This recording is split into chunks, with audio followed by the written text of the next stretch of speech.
Art community में आप पहले टीचर पहली मैं टीचर थी, पहली टेंथ पास थी। इस वक्त मैं किसान कन्या छात्रावास में हूँ और मेरे साथ है जी जो कि वार्डन है यहाँ बालिका शिक्षा को लेकर, उनसे चर्चा करते हैं। सबसे पहले हमारे स्टूडियो में आपका स्वागत है मैडम। राम राम सा। जब आपने पढ़ाई शुरुआत हुई शुरू में कितना मुश्किल काम? मैंने खुद में की। हाँ, आपने खुद पढ़ाई रहा। हाँ। मैंने 5वीं तक तो मथानिया से किया।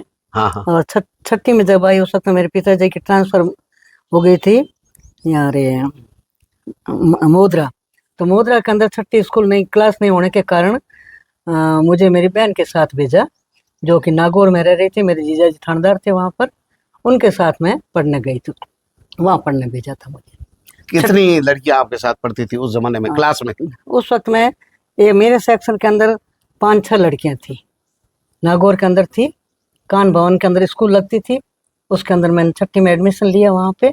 उस वक्त में 4-5 लड़कियां थी, को एजुकेशन ही था, उसमें 4-5-6 लड़कियां थी उस वक्त में मेरे साथ में। कितनी बालिका शिक्षा थी उस समय? कितने % बालिकाएं पढ़ती थी उस वक्त? नाम मात्र की लड़कियां पढ़ती थी, परसेंटेज तो पता नहीं, परंतु नाम मात्र की लड़कियां पढ़ती थी। जहाँ एक स्कूल के अंदर 500-600 की होती है, वहाँ पर 30-40 लड़कियां बड़ी मुश्किल से होती थी। ये किस सन की बात है? ये सन 54 की। 54 की। 53 और 54 की बात है। जी हाँ। आपका एडमिशन कब हुआ? सब पहले मेरा सबसे पहले नागौर कान भवन में हुआ। हाँ। पहली क्लास के अंदर हुआ। कौन सा सन तब? वो था 50 के अंदर शायद, लगभग। हाँ लगभग 50 के अंदर। कितनी उम्र थी आपकी उस समय? उस वक्त मैं 8 साल की थी, करीबन 8-9 साल की थी। फिर नौकरी कब लगी आपकी? मेरी नौकरी लगी 58 में। क्या क्वालिफिकेशन थी तब आपकी? उस वक्त में मैं 9th पास थी, 10th की परीक्षा दी नहीं थी और 9th पास की लगी थी मेरे। किस विभाग में? शिक्षा विभाग को एजुकेशन बाड़मेर के अंदर ही लगी थी। शिक्षा मेरा ससुराल है जो बाड़मेरी है, डवकियों के घर रामदान जी के छोटे बेटे की मिसेज हूँ मैं। फतेह सिंह जी। हाँ, फतेह सिंह जी की मिसेज हूँ। और 58 के अंदर जब मैं ससुराल आई, ऐसे मेरी शादी 6 साल की थी तभी हो चुकी थी, गौना करके मैं 58 के अंदर मेरे ससुराल आई। और जिस वक्त मैं कक्षा 10th में पढ़ती थी, परंतु मैंने 10th की परीक्षा नहीं दी, कोई घरेलू परिस्थितियों के कारण मैंने वो परीक्षा नहीं दी। और गुमना राम जी भूत जो मेरे लिए घर बैठे ऑर्डर लेके आ गए थे टीचर्स के लिए। भादू, गुमनाराम जी भादू, जिनको भूत मार साहब कहते थे। जिनको भूत मार साहब को करा जाता है, वो घर बैठे मेरे ऑर्डर लेके आ गए थे। ऑर्डर आने के बाद जब मैंने ज्वाइन किया तो उस वक्त मेरे भाई साहब बड़े मोहन सिंह जी हैं जो CTO पद पर हैं, वो उस वक्त में तो पढ़ते थे, अभी CTO पद से रिटायर्ड हुए। तो वो थोड़े से नाराज हुए कि अपने नौकरी नहीं करनी, अपने यहाँ कोई भी नौकरी नहीं करता, किसी हाल में नहीं करनी है। तो मैं मायूस होकर के मैं मेरे पिताजी के पास में गई। मेरे पिताजी से मेरे जीसा से कहा, मैं जीसा मुझे भाई साहब नौकरी नहीं करने दे रहे हैं। तो उन्होंने कहा वो रोकने वाला कौन होता है, तुम ससुराल रहती है, ससुराल वाला अगर रजामंद है तो तुम आराम से नौकरी कर सकती हो, वो किसी हालत में नहीं रोकेगा आपको। मैं कहा वो तो धमकी दे रहे हैं, मैं सारी उम्र आपको 60 रुपए मिलते थे मैं दे दूंगा, पर नौकरी तो नहीं करेगी। फिर पिताजी ने उनको डांटा या कुछ कहा मुझे पता नहीं, उसके बाद उन्होंने मुझे कभी कुछ कहा नहीं। और 58 के अंदर मैंने जुलाई के अंदर जो वापस नौकरी शुरू की। पहले फरवरी में ऑर्डर आया था और फिर वापस जुलाई 58 की जुलाई से मैंने वापस यहाँ पर को एजुकेशन में किया। वही गुमना राम जी बहुत ये कौन से सन में वापस ज्वाइन किया? 58 में जुलाई में। तब तनख्वाह पहली कितनी मिली? 60 रुपए। 60 रुपए तनख्वाह महीने की मिलती थी मुझे। हाँ 60 रुपए मिले थे, 5-6 महीने की तनख्वाह एक साथ मिली। एक साथ 300 रुपए लेकर के। और मैंने मेरे छोटा सा घर बसाया, उसके अंदर सारी सामग्री लगी थी। और वो इस तनख्वाह में? हाँ 300 रुपए की तनख्वाह के अंदर मैंने छोटी सी, मेरे हस्बैंड और हम दोनों पहले से पूर्व में अलग किए हुए थे, फिर अलग रह करके हमने अपना छोटा सा आशियाना बसाया। उसके अंदर 300 के अंदर हमने सारी व्यवस्था कर ली थी, पूरे घर का सामान। हाँ पूरा घर का सामान और खाना पीने का साथ में सामान वो भी हमने। और उसके समय की खरीदी हुई चीजें हमारी अभी पे एक उपहार के रूप में अभी भी रखी हुई पड़ी है कि ये हमारे पहले जो खरीद है, जैसे टी-शर्ट है या कोई है ना, ऐसे 2-4 चीजें रखी हुई पड़ी यादगार के लिए। इस क्षेत्र में पहले आप 10वीं पास ऐसा माना जाता है? जी हाँ, बाड़मेर डिस्ट्रिक्ट के अंदर जाट कम्युनिटी के अंदर, मतलब बालिकाओं में। हाँ बालिकाओं में महिला के अंदर है। मैं पहली ही जो तो 61 के अंदर 10th पास किया। मैंने 2-3 साल बाद में दिया वापस परीक्षा, 2-3 साल मैंने परिस्थिति बस नहीं दिया। 61 में मैंने वापस परीक्षा दी। 61 के अंदर मैंने 10th पास की यहाँ से। और 10th पास की उस वक्त मैं गर्ल्स स्कूल की क्रमोन्नत हुई थी, मिडिल स्कूल से सेकेंडरी स्कूल। तो उस वक्त में पीजी हाथी साहब ने हम स्वयं को बाड़मेर डिस्ट्रिक्ट में रहने वाली जो छात्राओं को मतलब अध्यापिकाओं को बुलाया था। हम यहाँ महज 3 अध्यापिकाएं बाड़मेर डिस्ट्रिक्ट में। 10वीं पास केवल 3? 3 छात्र, 3 महिलाएं मिली। 10वीं पास? 10वीं पास। उसके अंदर थे एक तो हीरो देवी जी पितामदास सिंह में से, हाँ। एक यशोदा शर्मा, बाग सिंह जी की कोई बहन लगती वो है, और एक मैं। तीनों ही 10वीं पास हम मिले। और हमें हाथी साहब ने यहाँ गर्ल्स स्कूल में बुलाया और उन्होंने कहा कि आप तीनों यहीं लग जाओ, आप गर्ल्स स्कूल में? हाँ, गर्ल्स स्कूल अंदर लगाओ।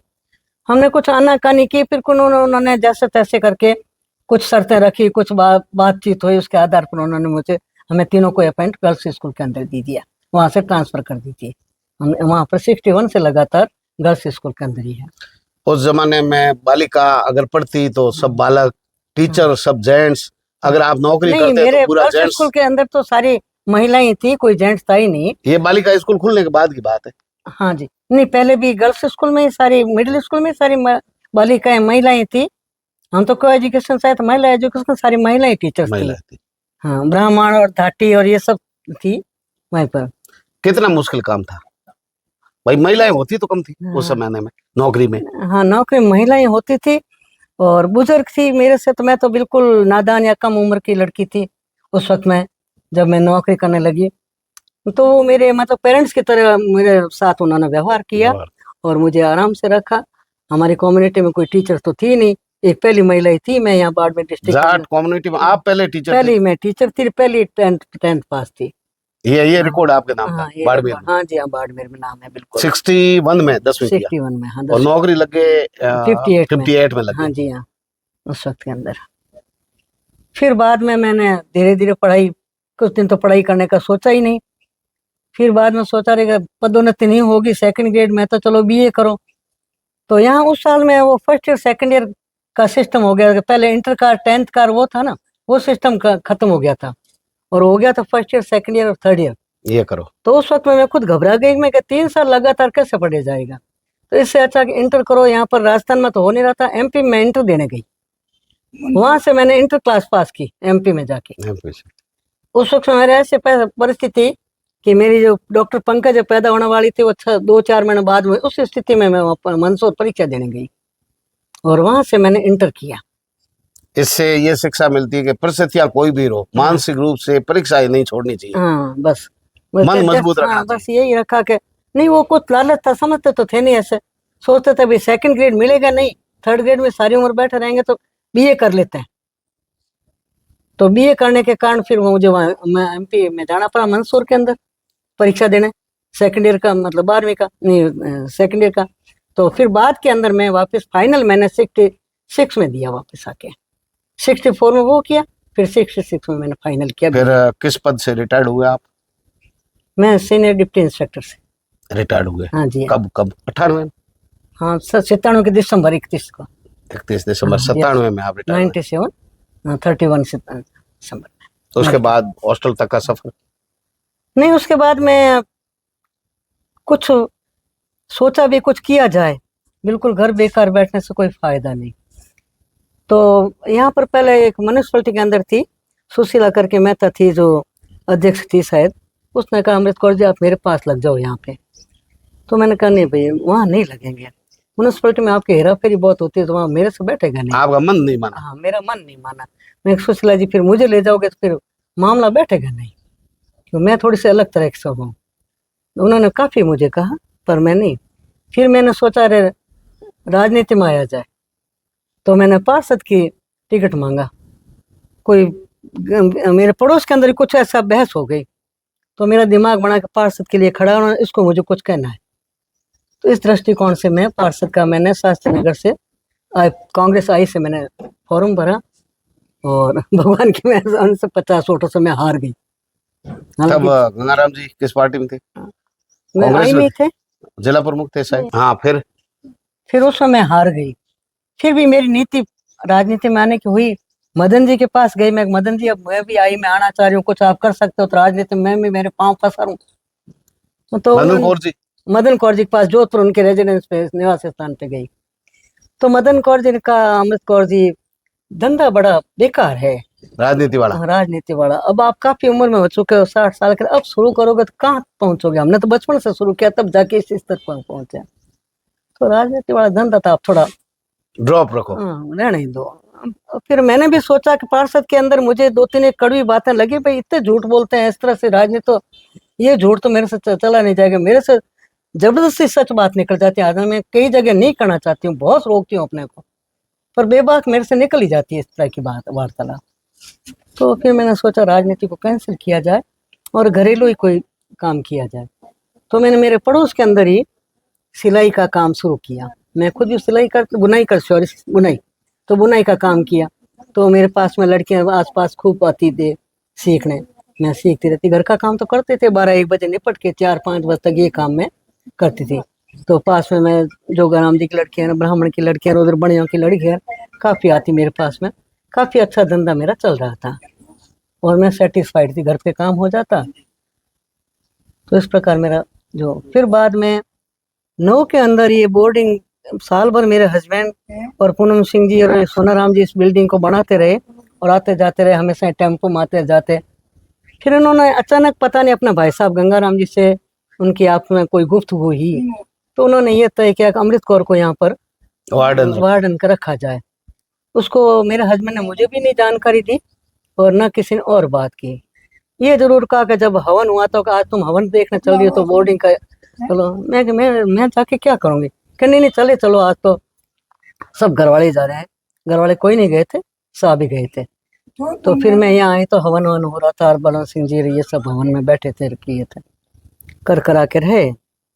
फिर शाम को कह के दूसरे घर गई, घर जाते ही कहा कि तुझे वहाँ वार्डन बनना है। मैं तो कोई वार्डन नहीं बनूंगी, मैंने 40 साल पढ़ाई सर्विस की है, अब मैं पढ़ाई से थोड़ा दूर ही रहूंगी, मैं तो कोई घरेलू काम ही करूंगी। तो कि नहीं, तुम्हें हमने रख दिया, गंगाराम जी ने बड़े विश्वास के साथ किया और मैंने हाँ भर दिया, तुझे रहना पड़ेगा। मैं कि ठीक है साहब, अगर दे दिया आदेश। और फिर मैंने भी सोचा रे गंगाराम जी ने, रामदान जी ने इतना समाज सेवा की है, तो थोड़ा सा बहती गंगा में मैं भी हाथ धो लेती हूँ, इसके माध्यम से थोड़ी समाज सेवा हो जाएगी। ऐसी भावना को परिवर्तित करके और फिर मैंने यहाँ पर आना मंजूर किया। मैं 2009 में, हाँ 2009 के अंदर अगस्त के महीने में मैं यहाँ पर आई थी। जब से ये वार्डन, उस वक्त फर्स्ट टाइम में 99 लड़कियां थी पहले साल पूरे 99 लड़की थी और काफी ढंग से चलता रहा, हॉस्टल ढंग से ही चल रहा था। और उस वक्त थोड़ा जोश भी था बच्चों को कंट्रोल करने का। ये शुरू से मेरी हॉबी है, बच्चे हमेशा मेरे से, आप मूल तो शिक्षिका रहे हैं, हाँ, तो हमेशा पढ़ाई वाला ही काम रहा है। पढ़ाई वाला है। और सबसे बड़ी बात है, जहाँ लड़कियां गलत करती है वहीं झपटती हूँ और बिना काम में किसी लड़की को मुंह की मक्खी भी नहीं उड़ाती हूँ। बेटा मस्त रहो और स्वयं का नियंत्रण रखो, किसी के देखने की आवश्यकता नहीं, आप अपना स्वयं का नियंत्रण करो, किसी देखने के करने की आपको आवश्यकता नहीं पड़ेगी। तो भगवान की मेहर से लड़कियों का ऐसी थोड़ी सी हुआ कि हम ऐसा कोई काम नहीं करे जो मैडम के पास जाए या मैडम हमें हल्ला करे। और कभी कभार कोई लड़की पकड़ी जाती तो उसे थोड़ा सा पनिश, मोरली बात से कहो या किसी तरह से कोई उसको दबा देते करते थे। तो इस प्रकार से लड़कियों का अपना आप ही मेरा वर्चस्व यहाँ छाता रहा। मुझे कैसे, हम दोनों हस्बैंड वाइफ से, साहब तो बहुत दया लड़कियों के ऊपर करते थे, मैं लड़कियों को डांटती था, तो दोनों का तालमेल आपस में बैठता रहता। कोई लड़की तो लड़कियां बहुत कहती है कि दादाजी तो बहुत अच्छे हैं, मैडम बहुत खराब है, मैडम डांटते हैं। इस प्रकार का जो चलता रहा, समझ से चलता रहता। और गंगाराम, फतेह सिंह जी और सोनाराम जी दोनों लड़कियों के ऊपर विशेष थोड़ा सा पीछे के बैग से भी जानते थे, तो थोड़ा सा उनका थोड़ा पोलाइट रहता था कि लड़कियां हैं ऐसा करो। मैं कि नहीं, अपने लिए लड़कियां वड़कियां कुछ नहीं, अपना एजुकेशन। एक दफा ऐसी परिस्थिति हुई कि मेरा पोता नरेंद्र आया, तो अंदर आके मिला के दादी जी है अंदर जाऊंगा, दादी जी है। आके मिला के दादी जी वो बसंती पड़ रही है, आप उसका ध्यान। मैं कहा आइंदा यहाँ कोई दादी जी नहीं है, अब वहाँ उल्टे पैर लौटो, यहाँ पर अमृत कौर वार्डन है, कोई बात नहीं करोगे। तो बड़ा शक पकाया, लिख महाराम जी का बेटा ही था, पोता था, कोई था, पोता था। बड़ा शक पकाया, दादी जी ऐसे क्या? मैं को फिर दादी जी, मैं दादी नहीं हूँ, मैं यहाँ की वार्डन हूँ, अमृत कौर चौधरी, आप यहाँ से पधारिए सीधे। उसके बाद में ऐसी स्थिति आई कि कोई रिश्तेदार मेरे से कम ही मिलने आता है यहाँ पर कोई आता ही नहीं, सुपार्थ लेके कम ही आता। परिवार से आपने अलग रखा, केवल अपनी ड्यूटी, बस अपनी ड्यूटी, चाहे खड़ीन का हो चाहे कहीं का हो, कि खड़ीन का हो वहाँ का हूँ, मुझे कोई मतलब नहीं। मैंने तो बस बच्चों को एक समान रखा है, मेरे लिए सब है। और व्यवहार जिसका अच्छा है वो लड़की थोड़ी मुझे अच्छी लगती है। अगर अच्छे संस्कार हैं, अच्छा व्यवहार है, तो वो लड़की, मुझे किसी से कोई रिश्ता नहीं, थोड़ा व्यवहार से रिश्ता मेरा जरूर है। बहुत सारी लड़कियां नौकरियां लगती है, मिठाई अरे लेके बहुत आती सी है, लगे। पेरेंट्स आते हैं गरीब हाँ गांव का अंतिम पंक्ति का, हाँ, कि मैडम मेरी बच्ची आपके हॉस्टल की वजह से नौकरी बिल्कुल लग गई। बिल्कुल, बहुत से कैसा आते हैं लगता ऐसा, तब? बहुत लगता है भाई। टीचर्स के लिए तो सबसे बड़ी पूंजी है उसका विद्यार्थी, बहुत आगे प्रोग्रेस करता है। एक टीचर्स और एक माँ बाप ऐसे होते हैं, उनको ईर्ष्या नहीं होती है, जो बच्चे आगे बढ़ते हैं उनको बहुत खुशी मिलती है। तो ये बहुत बच्चों ने इतनी नौकरी में, हर नौकरी में गई, डॉक्टर भी 8-10 में गई है। और ऐसा में तो 4-6 लड़कियां खप तो रही, बेचारी निकली नहीं, उनका संजोग ऐसा ही है। हमारे बड़ों सिंह हमेशा कहते हैं RS में नहीं निकलती, नहीं निकलती। हम्म, पर वो परिवार की परिस्थितियां नहीं देखते हैं कि परिवार की परिस्थितियां कैसी है। समस्या बहुत। जहाँ पर बच्चों का शादी की हुई है, गुणा किया हुआ है, जहाँ तो लड़कियों को तो वो एक लाइन से जल्दी नौकरी लगे। RS में करते बहुत समय लगता है, इतना उनका है नहीं सोच। फिर भी कई लड़के हैं जो RS की तैयारी करने गई। एक आपका दिन जब आप पढ़ते थे हाँ जी। या नौकरी लगे, और एक आज का दिन है, हाँ, बालिका शिक्षा में कितना बदलाव आया? बालिका शिक्षा में बदलाव बहुत आया है। और 9 से आज जब है 25 चल रहा है, उसके अंदर बालिकाओं में इतना परिवर्तन। जब बालिकाएं में आई उस वक्त में तो ऐसी लगती थी जैसे, डरी डरी सेमी। हाँ, सेमी सिर, वैसे कपड़े पहने जैसे कोई। और अब तो हाई फाई ऐसे आते, मुझे खुद को डांट के उनको थोड़ा सा ढंग से, भैया थोड़े से चल रहे, ढंग से चलो, ऐसे करके उनको, ये स्थिति है। अब तो लड़कियां सब बहुत, फिर भी भगवान की बच्चों में मेहरबानी से संस्कार बढ़िया है। हैं, बढ़िया। गांव से ग्रामीण से बच्चियां आती है, संस्कार नहीं, अच्छे हैं। बढ़िया है, सबसे बड़े पेरेंट्स कोई भी इनकी पक्ष नहीं लेता। जो भी ये पेरेंट्स बड़ी आता है चीज। यही कहता है, मैडम आपके यहाँ सुरक्षित है, आप जो चाहे कहो। कोई भी आज दिन तक, इस 15-16 साल में कोई भी पेरेंट्स ऐसे नहीं है कि आपने हमारी लड़की को क्यों कहा। आप कह सकते हो, आप चाहे हमने आपके यहाँ भेजा, आप जैसा कहे वैसा करो। तो शिक्षा, संस्कार और सुरक्षा तीनों ही यहाँ है। हाँ, तीनों ही यहाँ पर थी। पूरी सुरक्षा, सुरक्षा के खैर ये बलदेव नगर है, जिसमें तो आपको कॉलोनी सब पता होगा। ऐसा नगर है जहाँ पर सारे, यहाँ पर आसपास देखते होंगे लूट खसोट। भले आदमी रहते हैं सब। हाँ, नहीं, गुंडे तो लड़के बहुत रहते हैं ऐसा साहब, जो रात को आप निकल जाओ सड़क पे तो पता चला। पर मेरी इस रोड से कोई भी बच्चा आज दिन तक कभी निकला नहीं, और ना ऐसी कोई वारदात हुई। आपके संस्थान की बस है और बाकी कोई बस आती है तो ये बच्चियों को अंदर से आप चढ़ाते और यहाँ गिनती करते हैं। सोनाराम जी गेट पर गिनती कर रहे थे। हाँ बिल्कुल, मतलब सुरक्षा गारंटी है। बिल्कुल गिन के तो चढ़ाते हैं। हाँ। और गिन के वापस आती है। कोई लड़की किसी परिस्थिति बस कहीं छुट्टी रहती है, कोई किसी काम गई तो वापस इन्फॉर्मेशन तो आप अनुमति से जाती? अनुमति से। कोई भी टीचर्स को भी मैं सीधा बच्चों को नहीं भेजने देती हूँ। जो भी अगर कहीं है, बीमार है, चाहे कुछ भी स्थिति, आप सीधे पेरेंट्स को बच्चों को नहीं दो। बच्चियां मेरी है, पेरेंट्स कोई भी उसके अंदर विघन नहीं डालेगा, और यहाँ आके मेरे से बात करके वो लेके जाएगा। इस प्रकार की स्थिति चलती है। छोड़ने जाते हैं तो अभिभावक फिक्स ही होगा, 1-2 लोग ही ले जाते हैं, नंबर देते हैं, मिलने वाले उन्हीं के साथ भेजते हैं पेरेंट्स? नहीं, पेरेंट्स के एडमिशन तो वाले किसमें एडमिशन कराने आता है उन्हीं के साथ वापस भेजते हो? नहीं, ऐसा नहीं है। वो पास में दूसरे पेरेंट्स बनाते हैं, संरक्षक बनाते हैं कि भाई ये इधर आएगा, ये लेने आएगा। हाँ, ये लेना आएगा। तो इस प्रकार फिर भी जब दूसरा संरक्षक होता है तो पहले मम्मी और पापा को फोन करके पूछता है कि ये संरक्षक आपका ठीक है या नहीं है। और अगर आप नहीं बताओगे ये संरक्षक, चाहे आपके कागज में लिखा हुआ, हम नहीं मानेंगे। फॉर्म में चाहे संरक्षक लिखा हुआ है, कोई फॉर्म देखने नहीं जाते। हम तो आपसे पूछते हैं पहले बाप से, पहले मम्मी को। बाप को तो मजबूरी, मम्मी अगर कह दे कि हाँ ये संरक्षक है, राइट है, वो आया है, और आप मेहरबानी करके पहले हमें सूचित करें कि अमुक आ रहा है। आने के बाद हमें पूछना, बाद ज्यादातर हमें आने के बाद पूछना पड़ता है। ऐसी ये वारदात नहीं होनी चाहिए, पर फिर भी हो जाती है, इस तरह चलता है। हाँ। तो अभी आपके सहाय के लिए दूसरे मैडम है ये?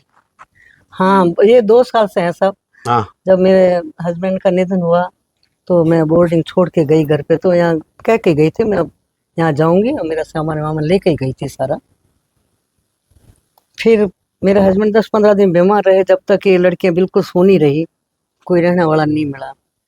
प्रियंका जी ने इधर उधर बहुत कहा कि भाई किसी को रखो, तो चारों साइड में पूछा तो कोई रहने को यहाँ तैयार नहीं हुआ। जैसे कांता जी को पूछा, किरण को पूछा, शशिकला को पूछा, बहुत सी टीचर्स को पूछा मैंने, भाई तुम रिटायर्ड हो तो यहाँ रह जाओ, वो यहाँ आके रहे। 1.5 महीना वो रहे, और यहाँ उनका एडमिनिस्ट्रेशन काफी अच्छा था। तो फिर वो उनके क्या कहो, ससुर की डेथ होगी उस वक्त में, तो उन्होंने कहा मैं तो रह नहीं सकती, मेरी आया वहाँ आएगी, तो आपको तो मेरी भांजी को रख देती हूँ। जो भांजी BSc की हुई है, MSc कर रही है। आपके थोड़ा काम हो जाए। नहीं, बहुत काम कर दी, थोड़ा नहीं। ये बहुत ज़्यादा ध्यान रखती है और मेरे से मुताबिक जो मेरा चाहती है उस तरह से ये काम करती रहती है। बिल्कुल। बाकी सोनाराम जी देख लेते, ज्यादा लोगों को जानते हैं, पेरेंट्स को वो जानते तो हैं। आते ही रहते हैं। मैं वो तो भाई आते ये निःशुल्क सेवा सोनाराम जी की, हाँ, ये सोनाराम जी जब ने आप हमारे- आए तब से सोनाराम जी यही है। मेरी भी निःशुल्क सेवा है साहब, आपका तो है ही बड़पन है, मातृत्व है, ये भी निःशुल्क है। लेकिन सोनाराम जी भी आते रहते हैं। हाँ। तो ऐसे 2-4 लोग मिलकर ये के सहायक ही थे पहले, शुरू से सहायक ही आज तक अरे, सहायक व्यवस्थापक ही है। ये तो समझ ले मेट्रेन की तरह है। हाँ। ये सहायक तो अभी यही है, सोनाराम जी है। और सोनाराम जी के काम ज्यादा है, समाज कितना सेवा मुश्किल काम है संचालन करना, नहीं, मुझे तो ऐसा विशेष नहीं लगा, आराम से हो जाता है। लेकिन थोड़ा एक्टिव एक तो रहना बारात को पड़ता है। खाना खिलाना जितना है ना, बारात को खाना खिलाओ इतना ही है। सुबह शाम व्यवस्था, साफ सफाई, पढ़ाई, इतने पेरेंट्स, बच्चे आजकल स्कूल कॉलेज कोचिंग में जाते हैं, कितने लोगों से पाला पड़ता है एक दिन में। नहीं, पहला तो कम से कम दिन भर में कोई टाइम तो ऐसा आता है कि आप एक सेकंड भी सो नहीं सकते, वो गया और वो आया, वो गया और वो आया। तो वो मुश्किल काम तो है ना, सचेत रहना पड़ता है। आदत डाल दी है हैं? कि अपने को ये काम करना है। हाँ, मतलब मिलते रहते हैं, जवाब देते रहते हैं, किसी से डांट कर, किसी को प्रेम से, किसी को, सभी पेरेंट्स इस तरह चलता रहता है। फिर यहाँ से पेरेंट्स कुछ नाराज होकर निकलते हैं, फिर बाहर जाते गेट तक कहते हैं कि चलो सुरक्षा तो है तो ढंग से बच्चे बच्चा- ठीक रह रही है। बच्चे ठीक रहे, बस ऐसा करके मेरे के लिए, मतलब ऐसा वो सोचते नहीं कि क्यों कहा क्या कठोर रहना पड़ता है, है। अगर मैनेजमेंट संभालना है तो कठोर रहना पड़ता है। हाँ, जानबूझ के कठोर कौन होता है, हाँ, ये तो रहना पड़ता है आदत ही है, शुरू से ही। हमें शुरू से आदत है कंट्रोल करने की। हाँ। घर पे बच्चे हैं तो वो इस तरह से थोड़ा सा रहता है शुरू से ही। अच्छा, तो ये तो अपना आप हो जाता है। तो अमृता कौर जी के साथ बड़ी जो है चर्चा की है। अमृत कौर जी कई सालों से, यानी 9 से लगातार वार्डन है। अपने राजनीतिक अनुभव, अपने निजी अनुभव, अपनी हॉस्टल से संबंधित पारिवारिक अनुभव साझा किए। ऐसी मातृत्व की मूर्ति अमृत कौर जी जैसे नहीं मिलेंगे, बहुत कम लोग हैं। समाज की बेटियों के साथ साथ सभी धर्मों की, वर्गों की, सभी क्षेत्रों की बेटियों सबसे को बड़ी संभाल रहे हैं। हालांकि छात्रावास जाट समाज का है, लेकिन यहाँ बेटियां सभी धर्मों की, वर्गों की रह रही है।